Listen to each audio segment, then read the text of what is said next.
President Trump visiting flood-ravaged Texas yesterday, meeting with first responders and families of victims. The president highlighting the resilience of the community in an interview with Will Cain yesterday. They talked about the community more than anything else, which is a beautiful thing. I see that sometimes.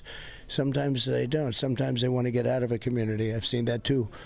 But they really talked about the love of this community. It's going to be hard to say it can ever be like it was. Too much death, so much. I mean, right now they're looking for still a lot of people missing. But they're going to rebuild this community.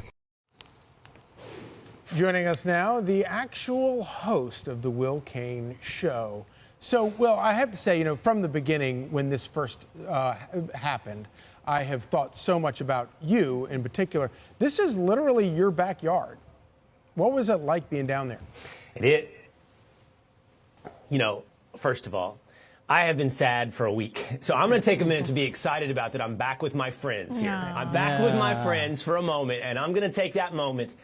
And I'm going to say, Rachel just texted me and said, Will, you look tired. I said, well, I am, but thank you, Rachel. I got it's a little early for you last now. night, and there's a reason. Charlie, I'm telling you all this for a reason. Because Texas is my backyard, and it is my home.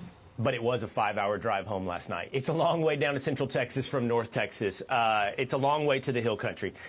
But it was important, and obviously but so did the president get to see it, which you have to firsthand. It's really hard to explain. I mean, I could do it, and you guys probably have B-roll footage you're going to roll. Yeah. It's just really hard, Charlie, as I'm sure you can somewhat imagine, to see 60-foot-tall cypress trees bent over one after another, wow. Just all folded over under the weight of water. Buildings gone from the foundation up, just gone. Houses ran into other houses. Houses ran into other things and tore them down.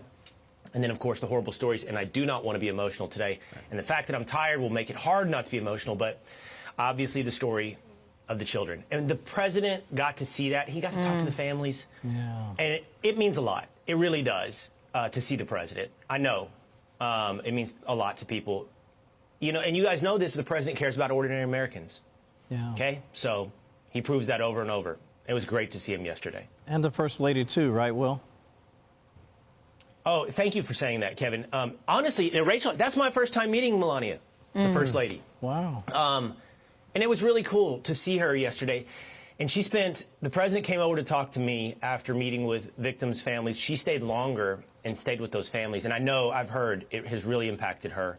Yeah. And, what can be done for all of these, the parents of all these young ladies. And we should point out, there are hundreds of other people, not just the campers. But I know the camper story rightfully affects so many. Yeah, no question. You also, this week, you've been on this for all kinds of personal reasons, and it's also your job. You do a great job. Everything you've done has been so informative and also humanizing, and I think that's been really important. And I thought the interview with the president was phenomenal and important to see. But you also did an interview with the president of a company that does cloud seeding, and there's been some questions about it because there was cloud seeding in the area. I just want to know what your thoughts were on it. Oh, you know what? Let me just. You really want to know? But wait. Before I do that, Will, let's saw show you this week. Well, go ahead. Go ahead. Set it up. Well, I was just going to say, I'm going to show the clip. I don't know if you have a clip. I have a clip, so let's show it so people understand what we're talking about. Cloud seeding is a water supply tool with localized effects and a long history that we can talk about the safety data of. Unequivocally, our cloud seeding operations on July 2nd did not impact the flooding that occurred later. And that said, my heart and prayers are still with all of the people of Texas and all the families that have been affected. Our meteorologists actually proactively suspended operations a day before the National Weather Service issued a flash flood warning. Okay, just give us the lowdown. What did you think of him? What do you think of this story? Well, I thought of you. I saw your tweets. I know what you think. And I was like, when I saw they want to talk about cloud seeding today, and I was like, okay, is this a one-on-one with Rachel? Am I debating Rachel on Saturday morning? And I'm like, you're not. I don't know. Here's what I think, Rachel. I found this fascinating, and I dove in, Rachel, this week. I have done hours and hours of education for myself on cloud seeding. I want to start with this, and I know we're limited time on Fox and Friends, So the left thinks cloud seeding is a conspiracy that doesn't exist. And that is not true, and it's absurd. And we are cloud seeding and have been doing so for 80 years. It's a real technology, and businesses are built off it. International treaties have been signed to keep people from weaponizing it, and countries across the world are using it to try to get over drought, okay?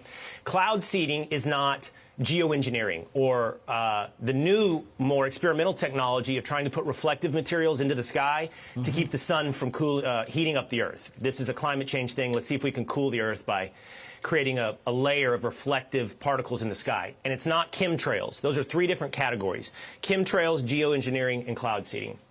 And each of them distinct from one another. But they do all get lumped into this idea of weather modification. And it is weather modification. Now, there's many on the right who think it's responsible for more than it's responsible for. But I want to say this, Rachel, to you and everybody else.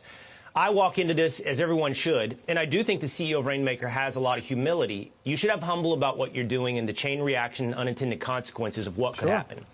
But I have learned a lot about the science. They use a particle called silver iodide and salt. They aerosolize it into isolated clouds, like 1 or 2 clouds, to try to get moisture out of a cloud that already has moisture but isn't releasing it. They're hired by county governmental co-ops who are suffering drought, and Texas is always suffering drought. Western states are always suffering drought, and to try to help grow crops.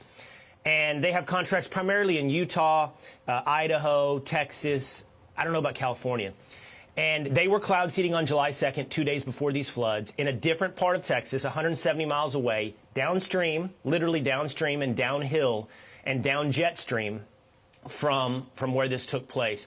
I do not think it affected the Texas floods. I've done hours and hours of this. I don't think it in any way contributed. I'm humble. I've talked to meteorologists. I've talked to everyone about this. I'm humble. I'm not certain, but that's what I think. I don't know either. I just wonder why I didn't sign up.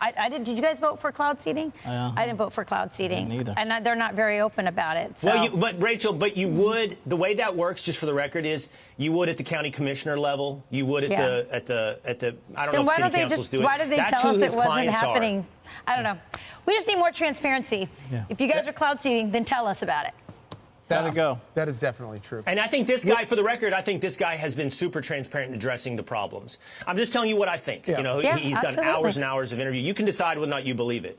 You got it. Great to see you, my friend. I appreciate you looking into that, Will. Thank you. I really do. Thank you for getting up so early for us. You knew this I'd morning. fight for that. By the way, Rachel, you know I'd fight for that. That's what we're going to do. I promise you, that kind of story. See you, Will. And I know you were fighting for it. I do know that. See you this week. Thanks, Will. Quick time Thank you, out. Will. We continue after Thank a quick you, guys. break. Good to Don't see go away. Don't forget. I'm Steve Ducey. I'm Brian Kilmeade. And I'm Ainsley Earhart. And click here to subscribe to the Fox News YouTube page to catch our hottest interviews and most compelling analysis.